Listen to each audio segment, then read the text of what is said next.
Hey all, here are OS Reviews. Today we're taking an unboxing and first impressions look at the Conquest S16. This is an ultra-rugged smartphone that has fairly premium specs, including a triple lens setup that has 40 megapixels with a Sony lens. It's going to be ultra-durable, so drop-proof, shock-proof, and also waterproof, UV-proof, and will also withstand extreme temperatures, including snow, solar radiation. The list just goes on and on. It has a massive 6,000 milliamp hour capacity battery, also supports Qi wireless charging, and includes a Qi charger in the box, and it uses the Helio P90 processor, which is octa-core and one of the top-of-the-line chipsets from MediaTek. It's also customizable, as you saw there in that brief advertisement. The plates can be changed in terms of colors. So in fact, you get some included ones in the packaging, one which is gold, one which is silver, so you can even customize the railing, which is an interesting idea. Now, this is not a cheap device. It's actually the flagship model for this company, and it sells at $500. It also has a remote control function. In addition, it has 8 gigabytes of RAM, 256 gigs of built-in storage, further expandable via a micro SD slot. Alright, so removing the plastic wrap, it's a pretty large box. It's slightly shiny. We have access to the phone here right on top with a included lanyard that says Conquest, and there's even a charging dock included with this phone. But this allows it to stand upright while you charge it. It uses these contact pins for a proprietary mechanism, and then uses Type-C on the other side. So basically there's 3 ways of charging it. You can use Qi wireless charging, you can use this dock to charge it, which has these proprietary prongs, or you can use a standard USB Type-C port. Here's what the wall adapter looks like. It has a dramatic red and black accent and a simple USB lead. Now, we'll take a closer look at the design later, but immediate first impressions is it's definitely a very large phone, not only because of the rubber bumpers, which is adding some thickness to it. It's almost like a phone with a case attached to it, if you think about it, but the size by itself is already quite large. The screen here, around 6.3 inches, is going to be in the kind of phablet territory, so that's something to keep in mind. Now, in terms of other accessories, over here we do have what looks like a screen protector included, the instruction manual in terms of how to very quickly set it up. Now, underneath this is where we have all of the other accessories, including a SIM card ejector tool. We also have a micro USB cable, which is interesting. It also has a cover for the full-size USB tip. And over here we have a Type-C USB cable. We'll have to investigate that a little bit further. There's a sticker on here. And here we have another magnetic charging cable. So this is also another way to charge the phone without using the dock, but it has the same prongs, as you can see there, as the dock. So if you don't want to use wireless charging, if you don't want to use a cable, you can still charge it using these pogo magnetic points without even using the dock. So they give you another cable in here, which is kind of neat. Here we have what looks like a USB Type-C to 3.5mm headphone adapter jack. That possibly means that this phone doesn't have a standard headphone jack. That is a slight shame, I think, because the phone is definitely large enough to have supported one, although it probably would have needed to be covered up anyways by a rubber. So we also get a Qi wireless charging mat as an added bonus. It's coated in this really soft touch rubber material that feels really grippy and durable. In fact, the Qi component is actually removable from this rubber pad. It's actually just this little disc that says Conquest, and you have engraved on it the S16. And we have our answer. The Qi charging pad is what uses micro USB. So if you want to provide power to this charging pad, you have to use that slightly older cable, but the phone itself uses USB Type-C.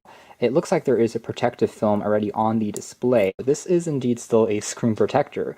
We can see that removing this, we still get a film underneath. So there's a pre-applied plastic screen protector that you get out of the factory, and there's a second bonus screen protector in the box. With the massive 6,000 milliamp hour capacity battery, I expect this thing to also be quite a endurance champion. Of course, we'll find out more when we do the actual review, but let's power it on here for the first time. And we can see that there is still a little bit of a bezel on the bottom of the display, but overall it's still in a very modern aspect ratio of 18:9. We have a small water drop notch on the top here for the selfie camera. Also not as heavy as I was expecting. It's actually not too far off from something like the Umidigi A7 Pro that we also checked out just the other day. It also has the exact same screen size, actually, at 6.3 inches. Along the right-hand spine is where we have access to the power on and off key. These buttons here are made out of rubber. They feel relatively tactile and responsive. Dedicated volume controls, and this is the first SIM card slot. Now we have this dramatic red and black accent here out of the box. On the rear here, we have a soft touch rubber material that feels very durable. We have a loudspeaker mounted on the bottom here, the Conquest logo once again. Up top, we'll find the triple lens setup. One of these will be a wide-angle lens, another one for bokeh effect, a dual-tone LED flash. Again, the primary camera up to 48 megapixels, and we have a traditional fingerprint scanner, but nothing wrong with that. Flipping it onto the other side is where we have the second SIM card slot, which can also hold a micro SD card to expand on the memory.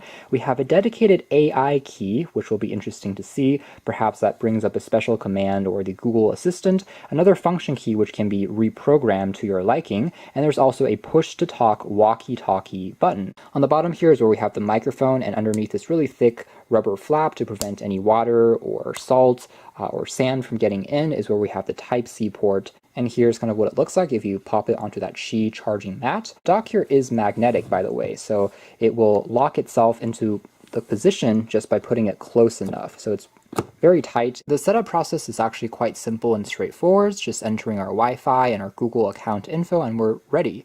There's actually a launcher on here that's called Launcher 3 that's proprietary and custom to Conquest, and it seems like there is going to be some specialized apps installed by default, like a UV light test is quite nice to see. There's also a QR code scanner built on in, a health pedometer app is built on in as well, and of course the standard Google apps are installed by default, including Gmail, YouTube, Google Photos, the Play Store, so on and so forth.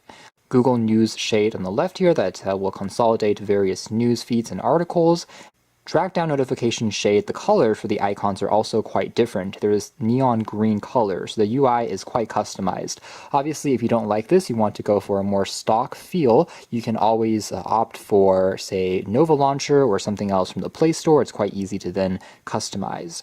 Definitely quite a few things which we can take a closer look at, including custom keys, so you can remap these controls here. The side key function can, one click, for example, take a look at a specific application, starts a sound recording, open a flashlight, customize the application. That's pretty neat. A long press can do something else versus a double click can do another action. Lock the phone just by waving our hand in front of it, kind of like a Moto X back in the day, probably using a proximity light sensor. And other gestures include double tap to lock and unlock. So you can tap the home key at any times, 2 times, to basically turn the screen off. And we can see that it's currently running on Android version 9.0 Pie. So it would have been nice to actually see Android 10.0, but it is what it is. We'll have to monitor and see if it gets any system updates. This device was actually launched a while back, towards the start of this year, but because of the COVID situation, shipping and transit was just severely delayed. Now, in terms of other wallpapers, we can briefly take a look at that and see which ones come included. A lot of these which are custom from Conquest, that really gives it a durable feel with this carbon fiber texture. If we do something like jump into, say, the camera, a little reminiscent of iOS, but it's working quite well here. And there is an AI mode which can automatically detect, based on various scenes that you're pointing at, and optimize the camera in terms of the ISO, the white balance, to perform better on certain objects, such as for food, flowers, portrait, building, so on and so forth. It's a pretty neat trick, and the Helio P60 is one of the chipsets that supports AI and has a neural processing engine built on in. And it works quite well for recognizing these objects based on our experience with this chipset in the past. For the wide-angle lens, all we have to do is pinch out, and that will further kind of expand the field of view up to 118 degrees. Other things include changing the display properties, like giving a night light mode that turns off the blue light filter, an eye protection mode, which is going to be similar in terms of changing what it looks like. Also a grayscale mode, which turns everything black and white, maybe better for text reading.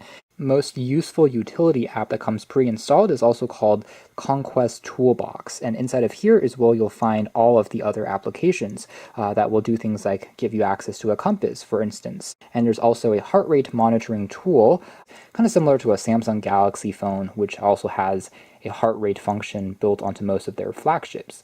We've got a barometer that tells you your kind of air pressure that you're currently in, as well as a alarm that will ring a siren for SOS. And as a side note, the UV sensor is located on the top. So that's more or less it for our unboxing and first impressions look at the Conquest S16. It's an ultra durable smartphone with a huge battery, a very strong construction quality, and pretty close to flagship level specs in terms of the RAM, storage, and even processing power. Things are very smooth and gives you some extras as well in terms of hardware features like UV light monitors, barometers, optional walkie-talkie functions. The list just goes on and on. Definitely a very unique and fully featured phone. So of course we'll be doing more testing and come out with a more complete review soon, but for now that's been our video. Thanks for watching here at OS Reviews. That's been the Conquest S16